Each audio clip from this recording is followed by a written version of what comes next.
المكتب التعاوني للدعوة والإرشاد وتوعية الجاليات بالدمام، مسيرة عمل وأمل. بسم الله الرحمن الرحيم. الحمد لله والصلاة والسلام على رسول الله ولا حول ولا قوة إلا بالله. وبعد.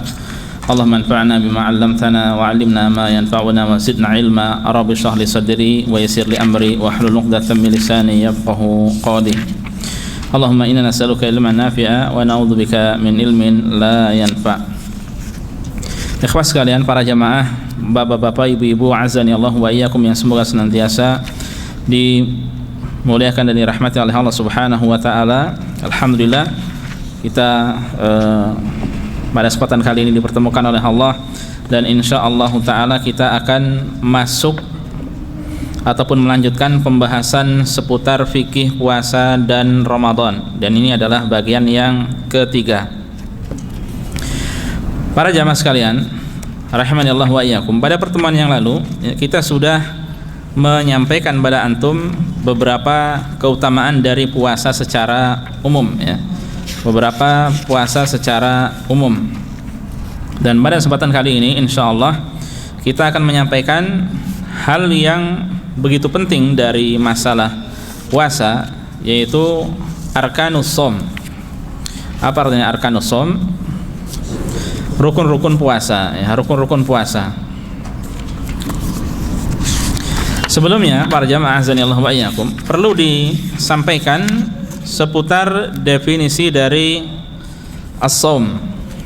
Belum ya, ini belum disampaikan pada pertemuan yang lalu ya. As-shaum dari kata shoma yasumu, masdarnya itu ya as-shaumu ataupun as-siyamu. Secara bahasa artinya lughatan al-imsak. Al-imsak itu artinya menahan diri. Al-imsak artinya menahan diri. Sebagaimana Maryam alaihissalam pernah berkata, "Inni nadartu lirrahmani shauma falan ukallima al-yawma insiya." Di dalam surat Maryam ayat ke-26. Inni nadartu lirrahman, sesungguhnya aku nadar untuk Allah Ar-Rahman, shauma, nadar untuk shaum, ya. Maksudnya shaum di sini bukan puasa, tapi apa? Dia al-imsak, menahan diri.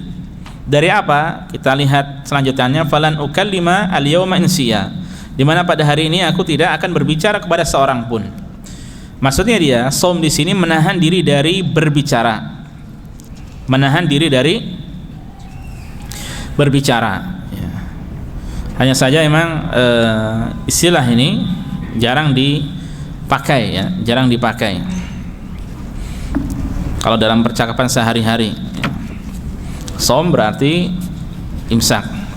Adapun secara syariat, ikhwas sekalian, secara syar'inya definisi dari shaum adalah al-imsak anil muftirat, ya,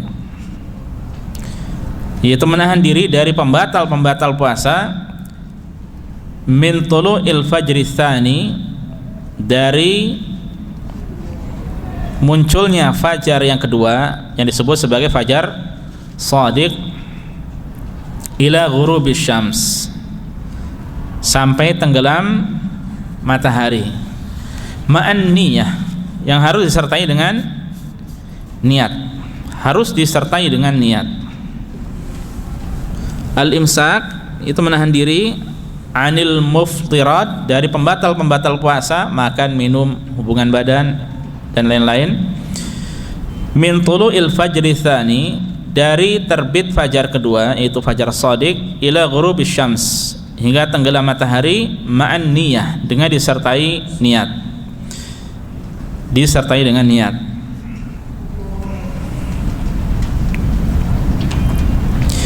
Jadi orang berpuasa itu artinya dia menahan diri dari segala pembatal puasa. Apa saja pembatal puasa, insyaallah akan disampaikan, ya, pekan ini ataupun pekan depan, ya.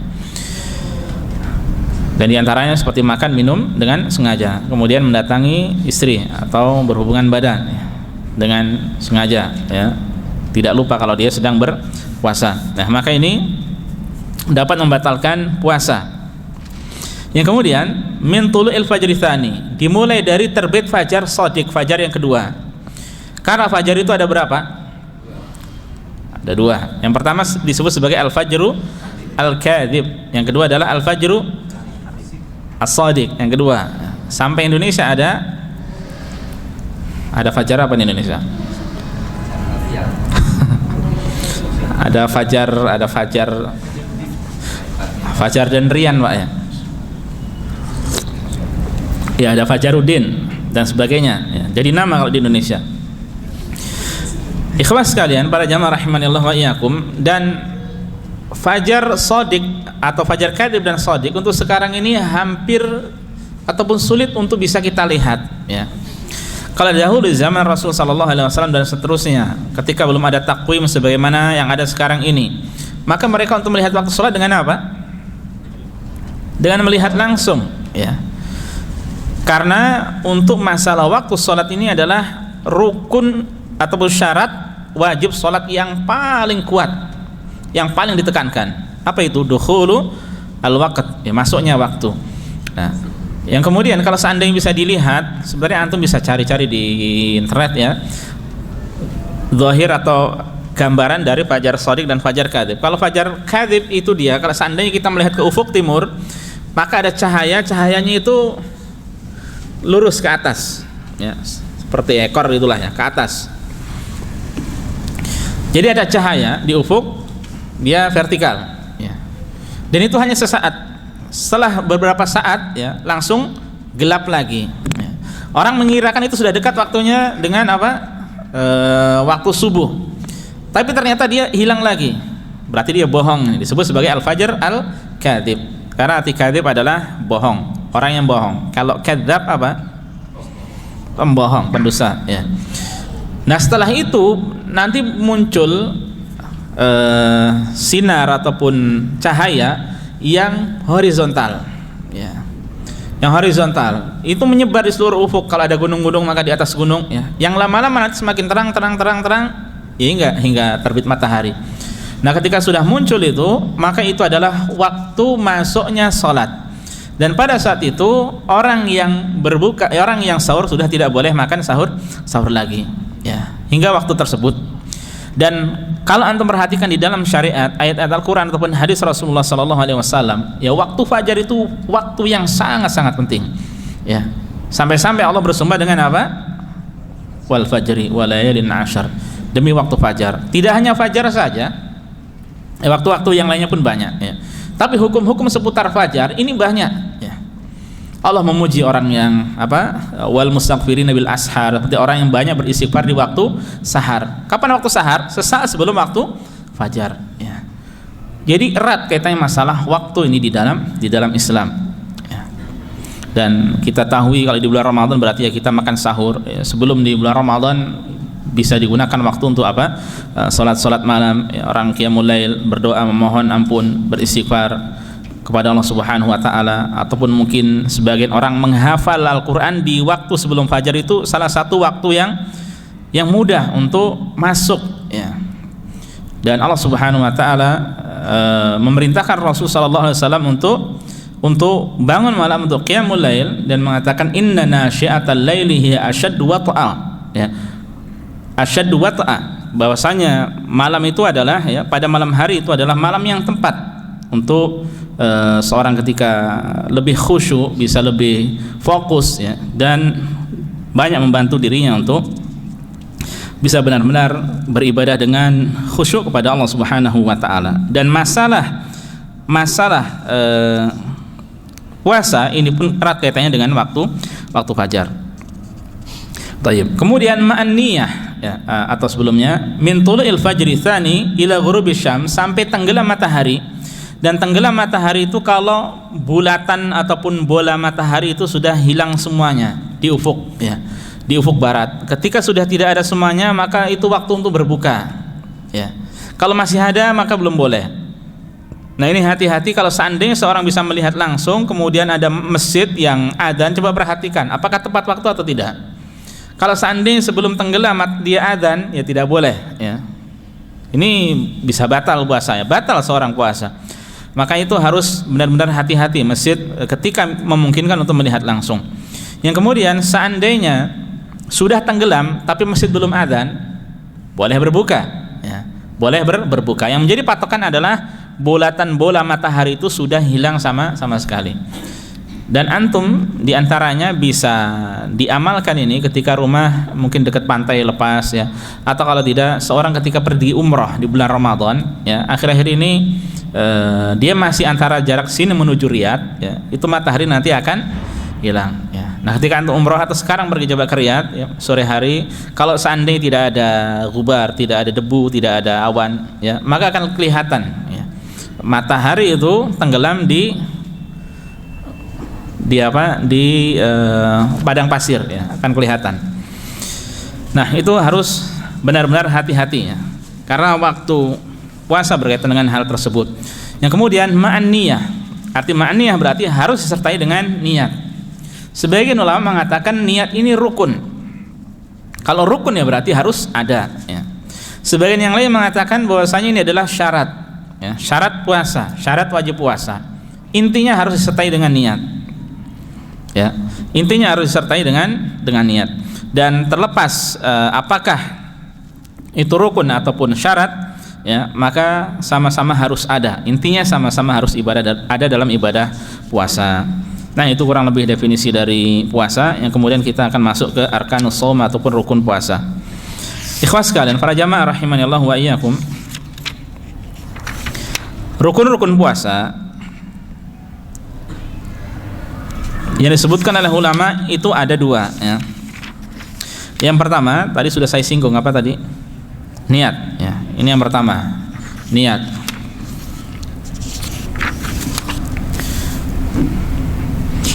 Kita akan bahas masalah niat, ya, dengan panjang lebar insyaallah.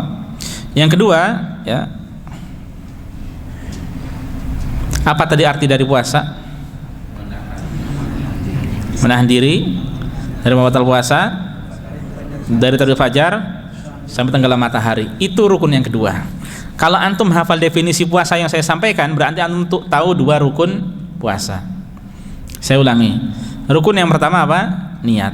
Rukun yang kedua, menahan diri dari pembatal-batal puasa dari terbit fajar sampai tenggelam matahari. Terbit fajar yang kedua, ya, tentu saja. Jadi definisi tadi mengandung dua niat, mengandung dua rukun, bukan niat, yang mengandung dua rukun.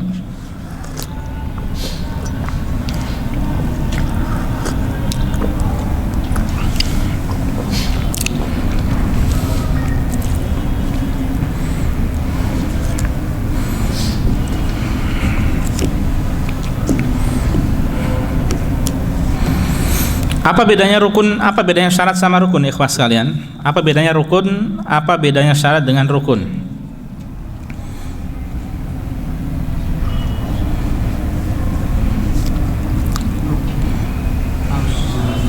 Syarat dulu coba. Syarat apa?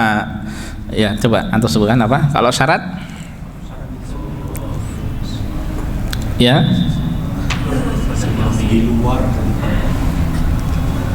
Ya, syarat di luar dari ibadah, ya.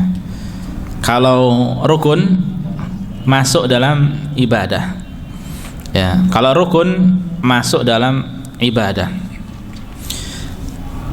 Jadi syarat-syarat wajib puasa contohnya ini berarti harus terpenuhi sebelum dia mengerjakan puasa. Adapun kalau rukun ya berarti harus ada pada ibadah tersebut. Kalau puasa berarti harus ada pada ibadah yang dilakukannya.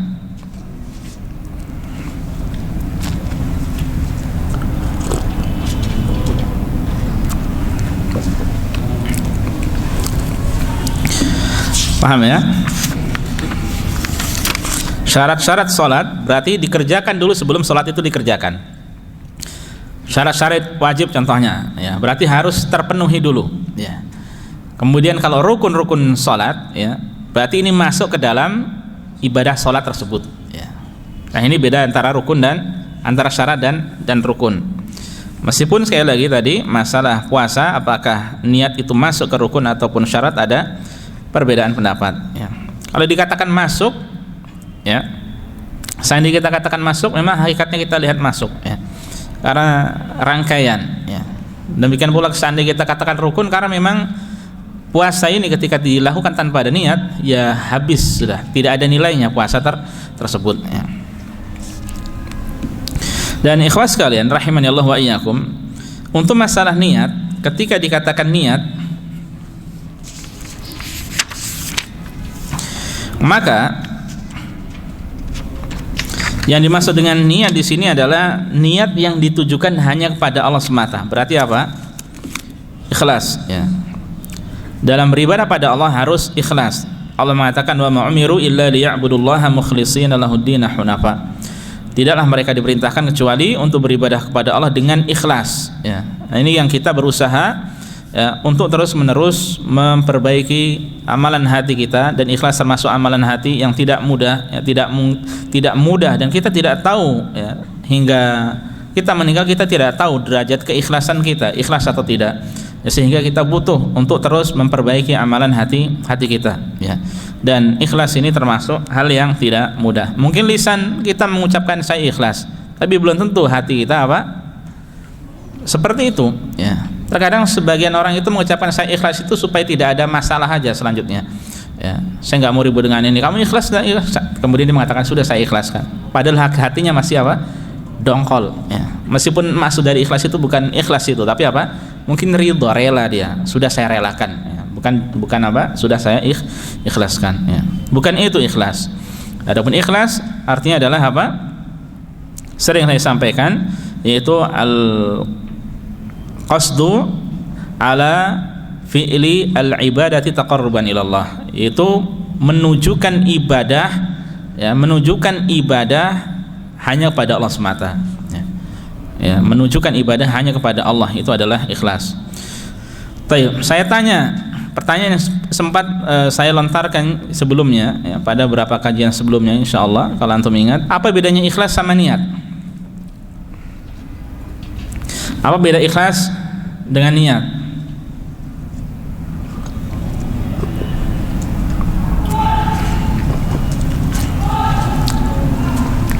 Ayo, berapa kali saya sampaikan kepada antum?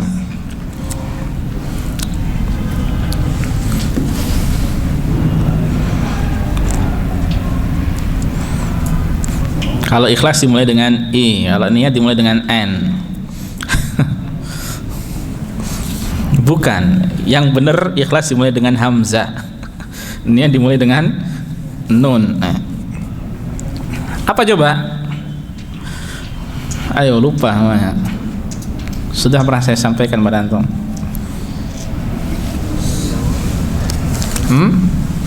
Saya pengen jawab tapi takut nggak ikhlas saat gitu.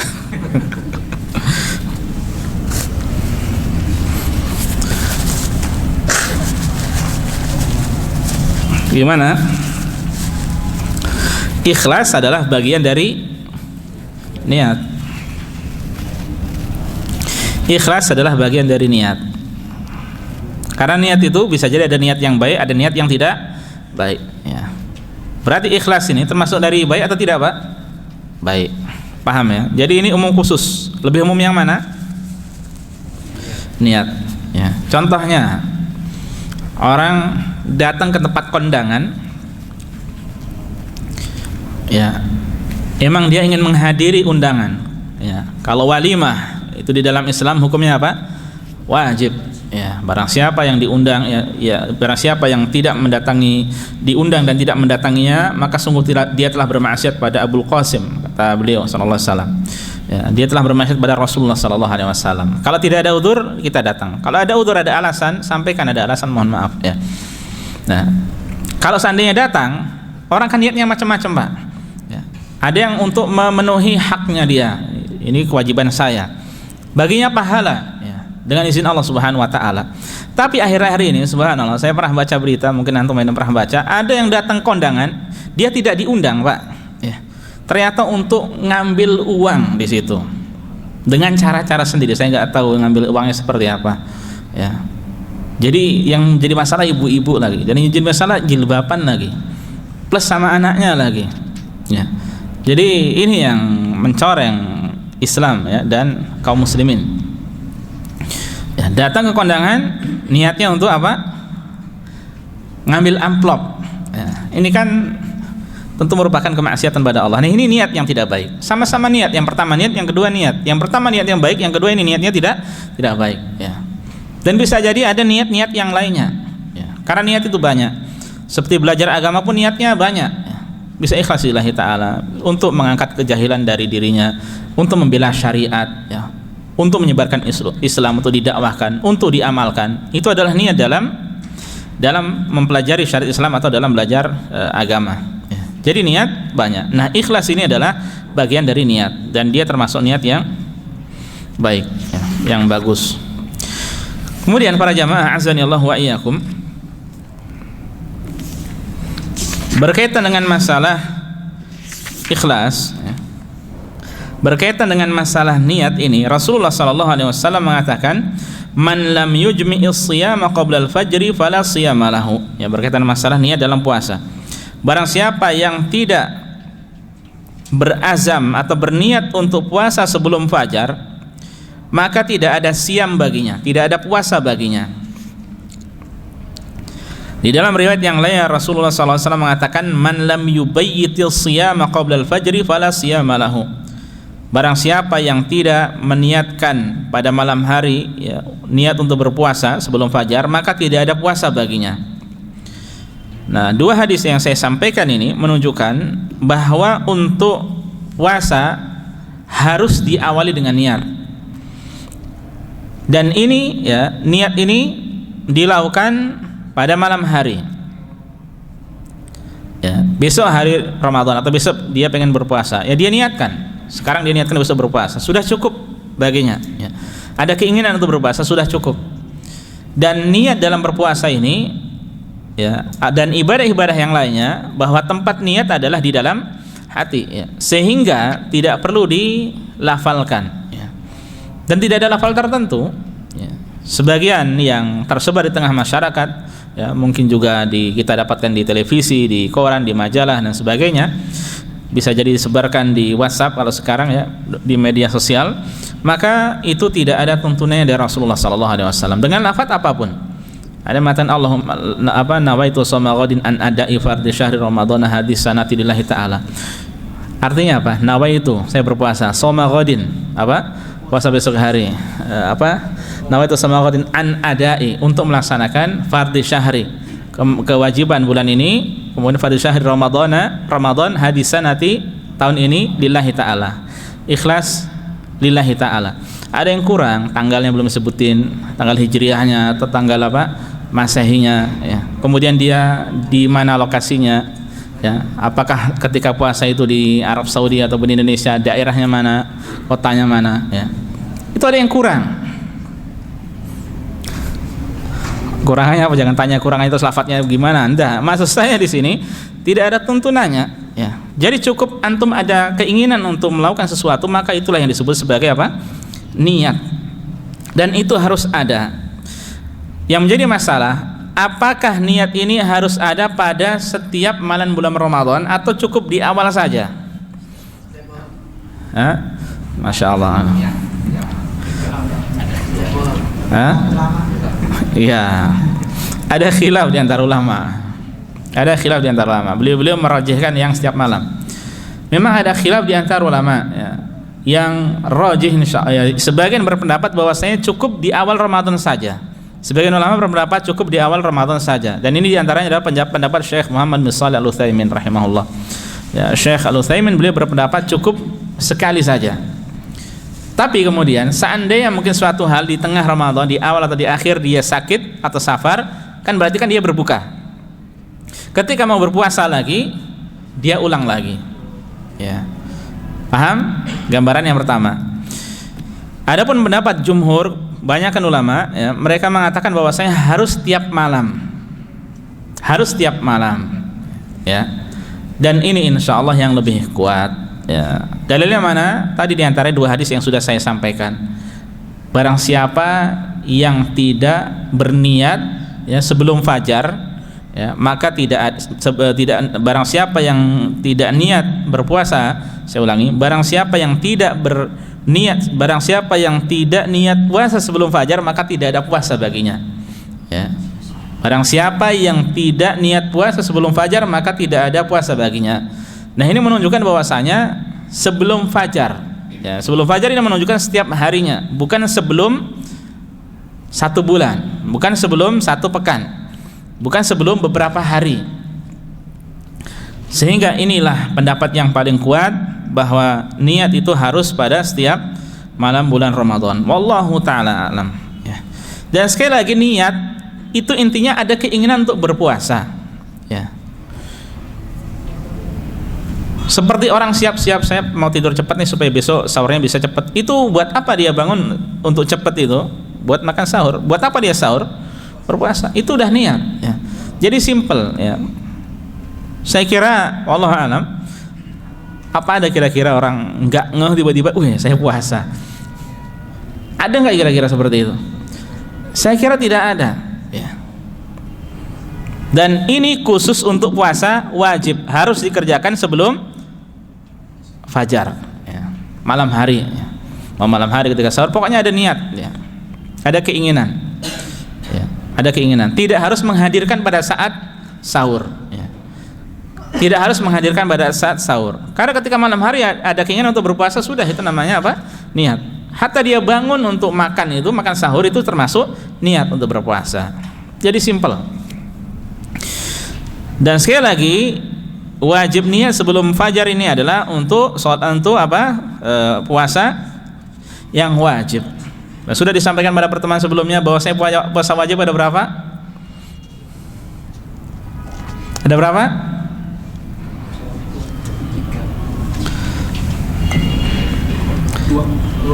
Ada 2. Yang pertama, masih bersifat global. Yang pertama, puasa yang diwajibkan oleh syariat. Apa itu? Puasa Ramadan. Yang kedua, puasa yang diwajibkan oleh sebab seorang itu sendiri. Ada berapa? Ada 3. Yang pertama, nadar. Yang kedua, kafarat. Yang ketiga, qadha, ya. Meskipun secara dalil semuanya dari syariat, ya. Tapi sebabnya yang pertama itu adalah dari Allah Subhanahu wa taala, ya, sebab secara syariat. Adapun yang 3 sisanya itu karena sebab seorang itu sendiri. Meskipun tentu secara dalil ya semuanya dari Allah Subhanahu wa taala. Karena kita tidak boleh berpuasa tanpa adanya dalil, ya. Seandainya berpuasa, seorang niat berpuasa, ingin puasa saja, ya. Ada dalilnya tidak? Pokoknya besok saya mau puasa gitu saja. Selama bukan di waktu-waktu yang terlarang. Besok hari Selasa, saya ada niat puasa. Boleh tidak? Boleh. Disebut sebagai puasa apa? Puasa apa? Mutlak, ya. Puasa sunnah nanti ada 2. Ada puasa yang bersifat mutlak, ada yang bersifat muqayyad. Seperti sholat sunnah. Ada sholat sunnah yang bersifat mutlak, ada yang bersifat muqayyad. Arti mutlak di sini maksudnya secara mutlak aja, dia mau sholat kapan aja, dia dalam keadaan wudu, saya sholat 2 rakaat. Tidak ada kaitannya dengan waktu-waktu tertentu, selama tidak melakukannya pada 3 waktu larangan. Ketika matahari terbit, ketika matahari tepat di atas kepala, ketika matahari tenggelam, ya. Tidak diniatkan seperti sholat witir kan perlu niat khusus, ya. Tahiyatul masjid perlu diniatkan khusus, ya. Sholat apa lagi, dan sholat-sholat sunnah yang lainnya. Nah, ini pokoknya dia niatnya mau sholat gitu aja. Demikian pula puasa. Bisa saya mau puasa apa? Saya mau puasa. Ini berarti bersifat mutlak. Adapun muqayyad berarti terikat, ya. Kalau sholat-sholat sunnah yang muqayyad, yang terikat, yaitu seperti sholat tahiyatul masjid, rawatib, baik yang muakkadah atau yang ghairu muakkadah, kemudian apalagi banyaklah yang terikat. Kalau puasa sunnah yang muqayyad, yang terikat pun banyak, terikat dengan hari, dengan waktu. Senin, Kamis, puasa Daud, ya. Kemudian apalagi Ayyamul Bid, puasa Asyura, puasa Muharram, puasa apa lagi? Puasa Arafah, ya. Dan puasa-puasa yang lainnya yang belum disebutkan. Itu namanya berarti muqayyad. Taib. Adapun untuk puasa sunnah, maka tidak disyaratkan meniatkan sebelum fajar. Adapun untuk puasa sunnah maka tidak harus, ya, tidak disyaratkan sebelum fajar. Karena Rasulullah sallallahu alaihi wasallam di pagi hari ya, bertanya kepada Aisyah radhiyallahu taala anha, "Ya Aisyah, hal indakum syai'?" Wahai Aisyah, punya sarapan tidak? Subhanallah, kita ini sekarang sarapan sudah jahiz di kulkas semuanya. Ya tidak.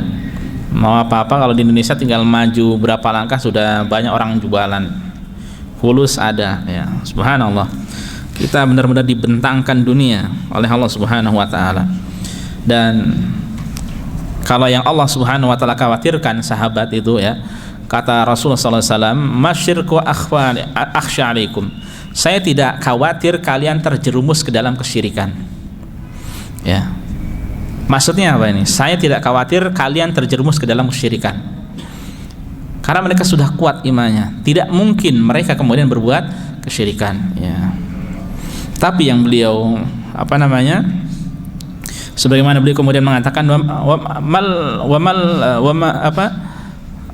mal faqru akhsha alaikum, dan bukan pula kemiskinan yang aku khawatirkan atas kalian. Karena di antara kebanyakan pengikut para nabi, mereka adalah orang-orang yang fuqara wal masakin, ya. Kebanyakan orang-orang fakir, orang-orang miskin. Tapi kata Rasulullah sallallahu alaihi wasallam, "Innama akhsha alaikum an tubsata alaikumud dunya." Yang aku khawatirkan adalah ketika dunia ini dibentangkan kepada kalian, ya. Fatanafasuha kama tanafasuha, sehingga kalian berlomba-lomba untuk mendapatkan dunia sebagaimana generasi dahulu pun berlomba-lomba untuk mendapatkan dunia, ya. Yang kemudian fatuhlikukum kama ahlakathum, sehingga dengan dunia ini, dunia bisa membinasakan kalian sebagaimana umat terdahulu binasa karena dunia. Siapa di antara umat yang binasa karena dunia? Di antaranya Qarun, ya, dan orang-orang yang seide dengan Qarun, ya. Termasuk orang yang sibuk dengan urusan kerajaan, Fir'aun, Namrud. Mereka diberi dunia oleh Allah Subhanahu wa taala. Bukankah itu dunia?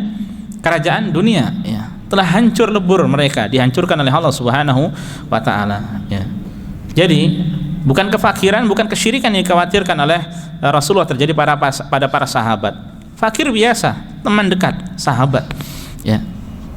Kesyirikan, mereka insya Allah jauh dari kesyirikan, mustahil, karena kuatnya iman. Bagaimana Rasul menempa terus dari sejak pertama kali mendapatkan wahyu, yang disampaikan adalah masalah tauhid, akidah.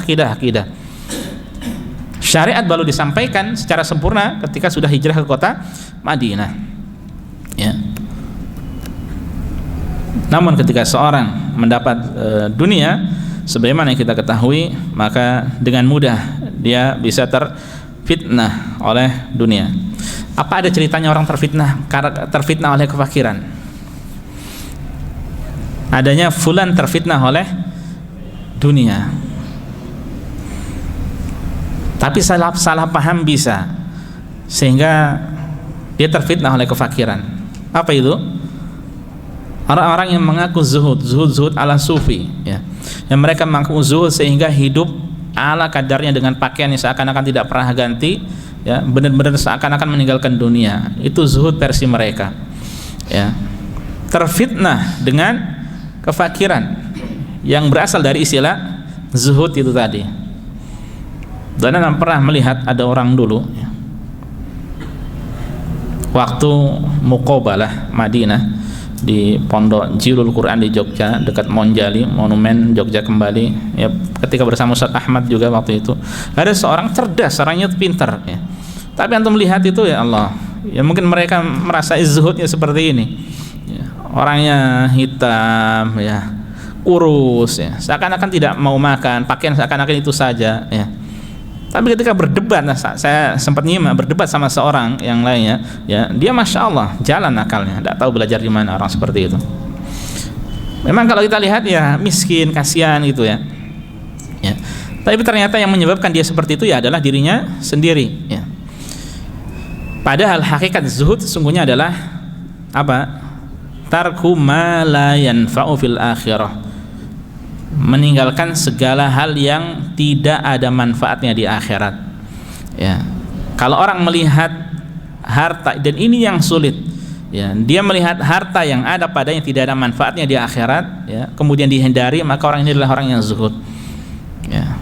Kita ini jauh dari zuhud ini. HP 2, belum Apple tablet, belum komputer, ada laptop lagi. Ya. Demikian pula bisa jadi koleksi banyak, ya, pajangan-pajangan di rumah. Ya, dari hal-hal yang secara agama antum lihat manfaatnya apa kira-kira? Semuanya adalah berkaitan dengan masalah dunia. Sepatu punya 3, sendal ya sama juga, koleksi baju luar biasa, jangan ditanya, artis lewat. Ya. Apalagi banyak hal-hal. Ya, kalau dahulu, ya, antum bayangkan bagaimana para sahabat radhiyallahu ta'ala anhum ajma'in. Meskipun ingat bahwa di antara sahabat dahulu ada yang kaya raya, Abu Bakar As-Siddiq, ya, Utsman bin Affan, Abdurrahman bin Auf, ya, dan beberapa sahabat yang lainnya yang kaya raya, ya, tapi tidak diragukan bahwasanya harta mereka adalah untuk fi sabilillah, untuk di jalan Allah Subhanahu wa taala, ya. Jadi ikhwas sekalian, tidak tercela orang kaya, orang punya harta, tinggal bagaimana dia berusaha untuk memanfaatkan harta tersebut dengan sebaik-baiknya, dan ini yang menjadi PR besar bagi kita, tidak mudah. Baik, kembali ke permasalahan, ya. Rasulullah berkata pada Aisyah, "Ya Aisyah, hal indakum syai'un?" Wahai Aisyah, punya sarapan enggak? Punya sarapan tidak? Qalat, dia mengatakan, qultu ya Rasulullah ma indana syai'. Wahai Rasulullah, kita tidak punya apa-apa, ya. Kita tidak punya apa-apa. Antum pagi-pagi lapar, bilang sama istri, "Yang punya makanan enggak?" "Neng punya makanan enggak?" "Enggak ada." Antum gimana? Masak dulu. Kok enggak ada, lapar ini, atau dengan kalimat-kalimat yang lainnya. Nah, ini kalau Rasulullah sallallahu alaihi wasallam seperti ini, apa kata beliau? Fa inni shaimun. Ya sudah, sesungguhnya aku puasa sekarang, ya. Dari pagi, ya, dari waktu subuh sampai saat itu ketika bertanya, belum minum makan sama sekali. Kalau sudah makan minum, ya berarti sudah tidak boleh berpuasa, ya. Kemudian beliau setelah itu bertanya pada Aisyah, ada sarapan tidak? Tidak ada. Hingga akhirnya ketika tidak ada sarapan, ya sudah, saya berpuasa aja, ya. Subhanallah, ya, ini menunjukkan ini puasa sunnah dan tidak diniatkan sebelumnya oleh Rasulullah SAW. Yang kemudian setelah itu ternyata beliau niat berpuasa. Kalau seperti ini berarti boleh, dan ini adalah untuk puasa sunnah, ya. Ini untuk puasa sunnah.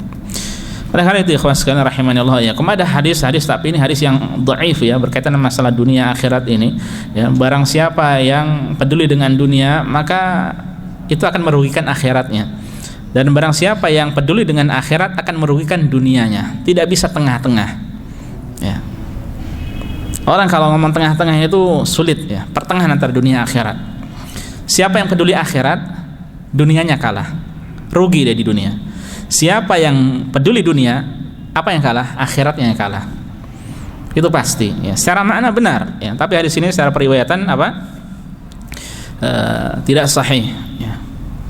Orang kalau peduli dunia, ya, akhirat banyak terhilangkan, ya.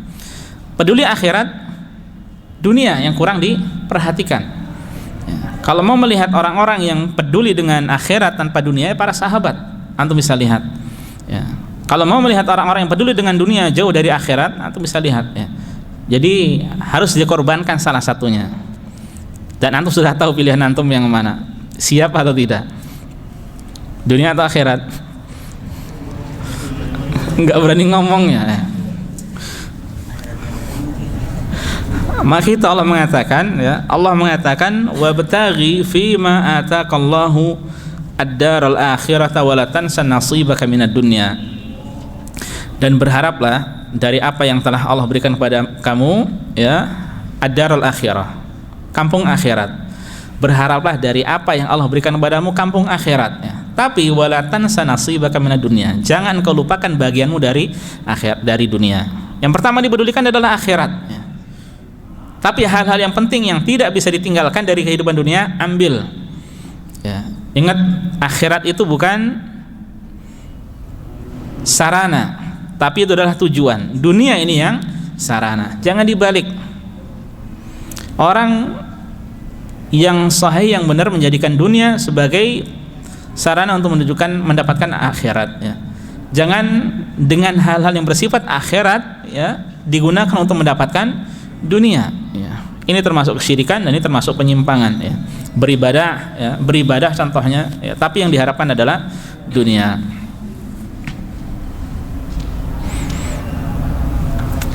Oleh karena itu ikhwas sekalian rahimani Allah iyyakum, memang masalah dunia ya kita harus banyak-banyak menyetir diri, introspeksi diri ya, karena memang sudah begitu banyak nikmat Allah Subhanahu wa taala yang diberikan pada kita ya, yang mungkin masih kurang kita syukuri ya.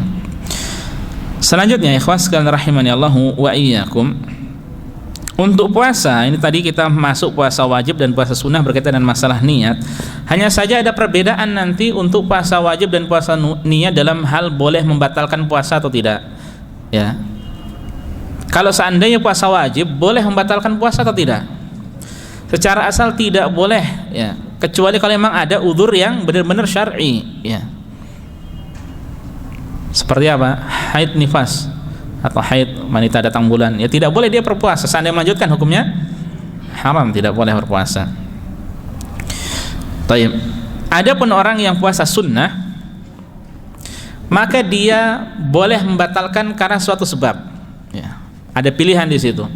Dan dia diibaratkan oleh Rasulullah SAW sebagai amir. Ya. Saya baca hadisnya. Rasulullah mengatakan, as-shaimul mutatawwi' aminun nafsihi, dalam riwayat amirun nafsihi. Orang yang berpuasa mutatawwi, tatawu sunnah itu adalah pemimpin bagi dirinya sendiri. Dalam sebuah riwayat disebutkan amin, orang amanah untuk dirinya sendiri.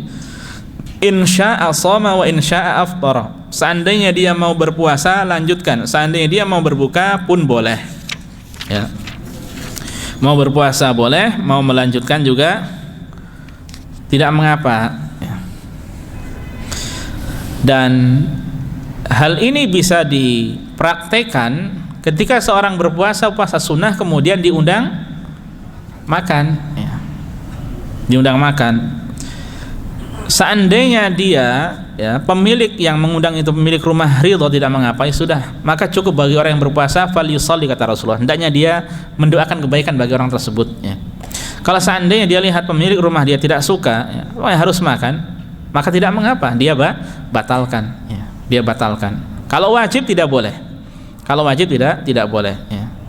Jadi dia punya pilihan, boleh membatalkannya dan boleh melanjutkannya. Kalau dia melihat kepada pemiliknya ini orang yang tidak mengapa, sudah lanjut puasa tidak mengapa, nanti bawa pulang itu ya, maka tidak mengapa ya, lanjutkan puasanya. Tapi kalau dia lihat bahwasanya pemilik tuan rumah yang mengundang itu tidak suka dengan hal tersebut, pokoknya makan sudah, anda tidak mau, harus makan, apalagi mungkin tempat dekatnya bisa menyebabkan kerenggangan, maka dibatalkan puasanya ya, maka hendaknya dia membatalkan puasanya.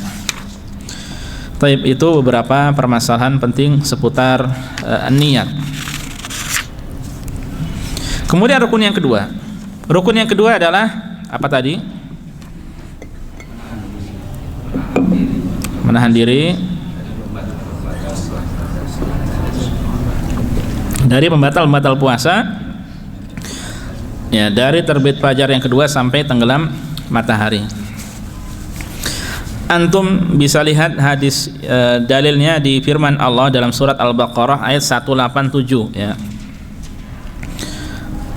Dari surat Al-Baqarah ayat 187. Allah mengatakan wakulu washrabu. Apa artinya wakulu? Dan makanlah, washrabu dan minumlah hatta yatabayyana lakumul khaytul abyadu minal khaytil aswadi minal fajri. Sampai jelas bagi kalian mana benang putih dari benang hitam minal fajri. Kata-kata minal fajri ini tidak langsung turun pada saat itu ya. Oleh karena itu ada sahabat yang dia sengaja mengambil benang hitam dan benang putih kemudian diletakkan di atas bantal, tapi ternyata tidak jelas juga bagi beliau. Kemudian datang kepada Rasulullah SAW dan mengeluhkan hal tersebut. Kemudian Rasulullah SAW menjelaskan bahwasanya dimaksud itu adalah sawadul laili wa bayadun nahar, sawad gelapnya malam dan terangnya siang ya, hingga akhirnya kemudian turun minal fajri. Minal fajri ini penafsiran dari benang hitam benang putih tadi Ya, sehingga yang dimaksud ini adalah waktu fajar. Kelanjutan dari ayat tersebut, ya, berarti dari ayat fajar tadi, ya, silakan makan minum, ya, sampai muncul waktu fajar, sampai tiba waktu fajar. Fajar yang kedua. Kemudian Allah mengatakan summa atimmus shiyama ilal lail. Kemudian sempurnakan puasa tersebut ilal lail, sampai malam. Yang dimaksud malam di sini adalah tenggelamnya matahari, ya. Yang dimaksud ini adalah tenggelamnya matahari. Sehingga dari saat ini, ya, orang harus berpuasa. Ya, orang harus berpuasa. Oleh karena itu, ikhwan sekalian, ya, di negara-negara yang masih ada siang malam, ya, yang masih ada siang malam, maka meskipun bisa jadi siangnya lebih panjang daripada malamnya, maka ya harus dia mengamalkan sebagaimana yang Allah Subhanahu wa taala sampaikan. Masih ada siang, masih ada malam. Meskipun Allah alam, sehingga saya ada sebagian yang berpendapat coba lihat daerah yang lainnya, ya, daerah yang lebih normal lagi, ya, atau daerah yang siang terus, ya, atau malam terus juga ada nggak? Adanya siang terus, ya. Kalau di kutub itu siang terus sama malam terus. Bisa jadi malam terus, bisa jadi siang terus, ya, tergantung musim, ya.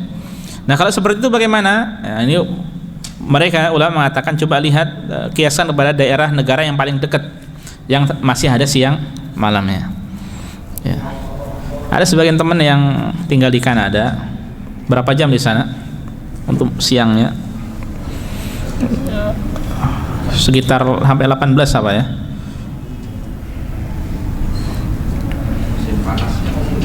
Ya, musim panas, Pak. Sekarang ini. Kalau di sini kita anggap saja 3:30 nanti sampai jam 6:30, ya. Masih 15 paling maksimal, ya.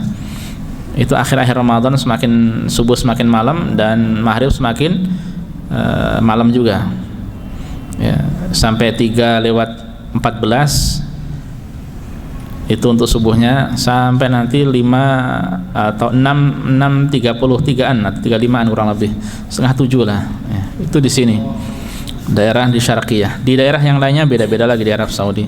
Nah, kalau di negara-negara yang lain bisa sampai lebih panjang. Sehingga ada teman kita di sini yang punya keluarga di Kanada, mau dibawa ke sini dia, anaknya, keluarganya, supaya lebih ringan dalam berpuasa.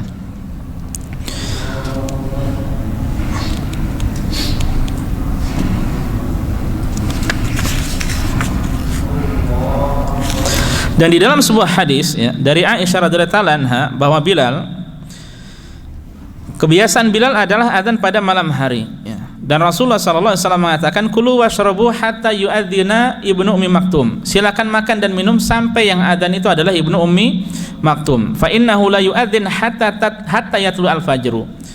Dia ini, Ibnu Ummi Maktum ini, tidak adzan sampai fajar benar-benar telah terbit. Di riwayat yang lainnya hatta yuqal lahu asbahta. Sampai-sampai para sahabat yang lain itu mengatakan sudah tiba waktu subuh, sudah tiba waktu subuh. Dia tidak bisa melihat Ibnu Ummi Maktum, ya. Berarti mereka tahu ini, adanya Bilal suaranya seperti ini, adanya Ibnu Ummi Maktum suaranya seperti ini. Nah, menunjukkan ketika adzan yang pertama, dan memang sunnah kalau kita mau melaksanakan sunnah adzan itu berapa kali? Adzan subuh itu 2 kali. Sehingga, ya, nanti para ulama ada khilaf, mereka seperti ini. Ketika adzan itu sekali, apakah disyariatkan mengucapkan as-salatu khairum minan naum atau tidak? Coba fatwa antum gimana? Ketika adzan sekali,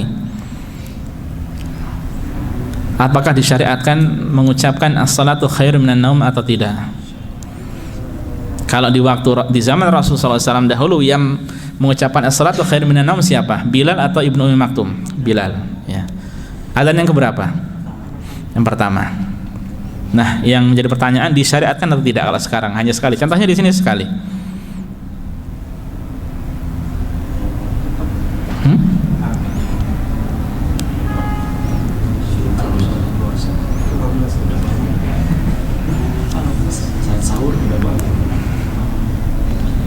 Dipakai tidak? Bukan prakteknya. Yang benar bagaimana?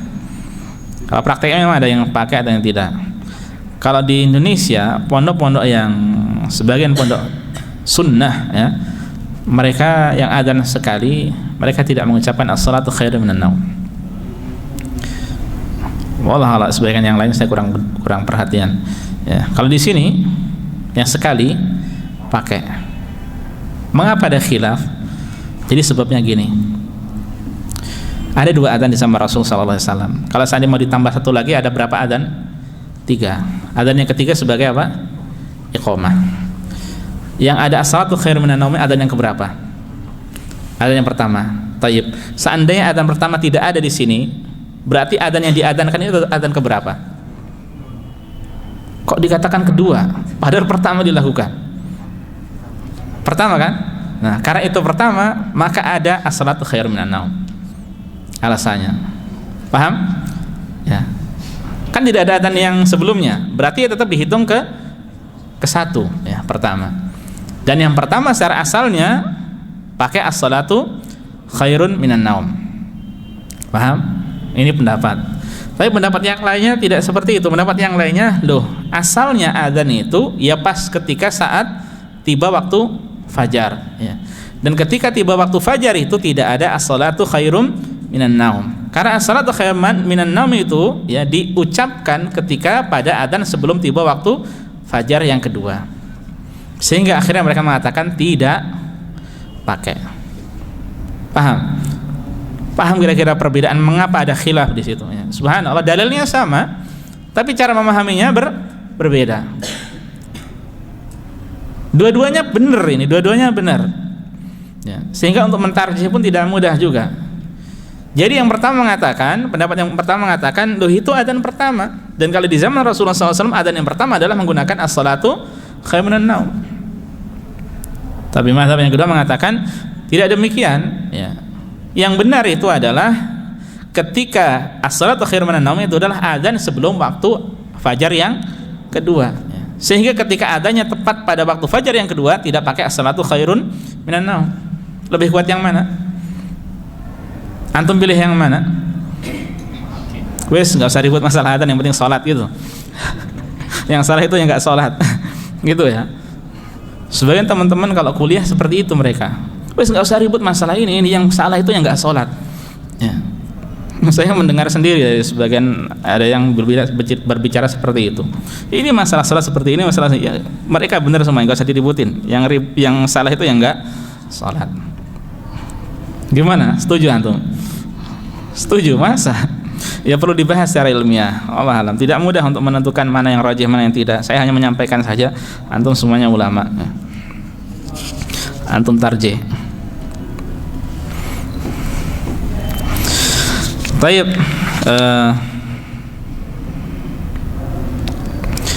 Selanjutnya, ikhwas sekalian para jamaah rahimanillah wa iyyakum.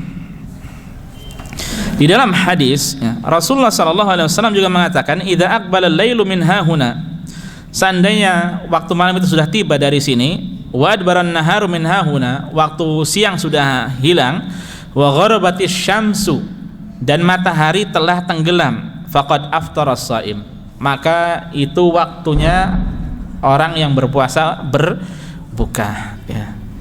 Jadi ini menunjukkan ikhwas sekalian rahimani Allah wa iyyakum bahwa mulai puasa waktu fajar, kemudian untuk waktu selesainya adalah ketika sudah tenggelam matahari.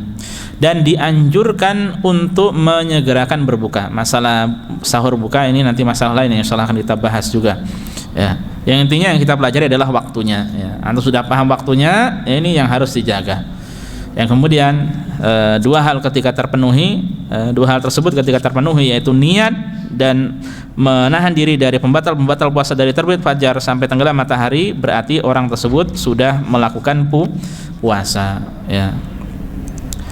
Bari'at minhu dhimmah, tanggungan sudah selesai, tanggungan sudah habis. Yang menjadi PR nanti bagaimana dia menjaga puasanya ya. Jadi dia tidak ada kewajiban untuk mengqadha ya. Tapi masalah pahala urusan yang lain. Ini urusan lain. Paham ya? Antara dua hal tersebut ya. Pertama apa? Tanggungan sudah habis. Maksudnya dia ketika melakukan kewajiban, tanggungan sudah tidak ada. Tapi masalah pahala diterima, ini urusan lain ya.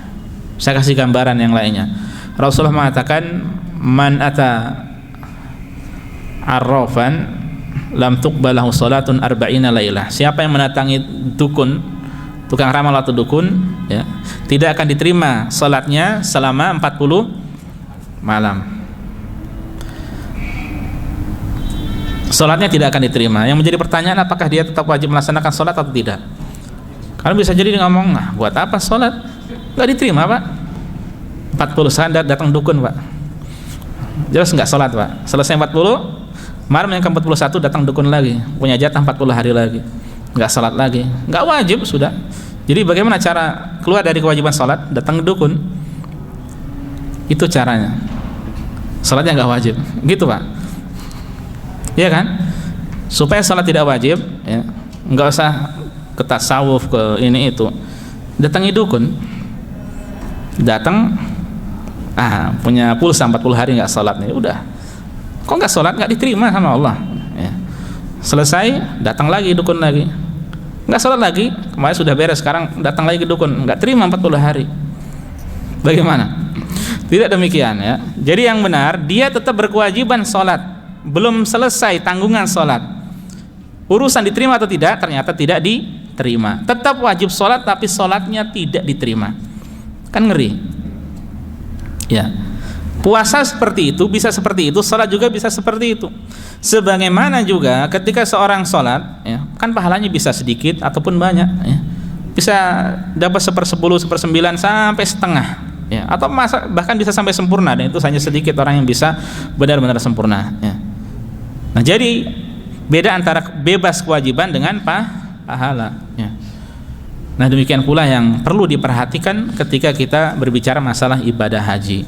Banyak ulama mensyaratkan bahwasanya ibadah haji bagi wanita itu harus ditemani oleh mahram. Ada seorang laki-laki, dia mendatangi Rasulullah sallallahu alaihi wasallam, "Ya Rasulullah, aku sudah didaftar nih untuk pergi jihad." Ini dimaksud jihad sunnah kalau tidak salah, atau fardu kifayah, ya.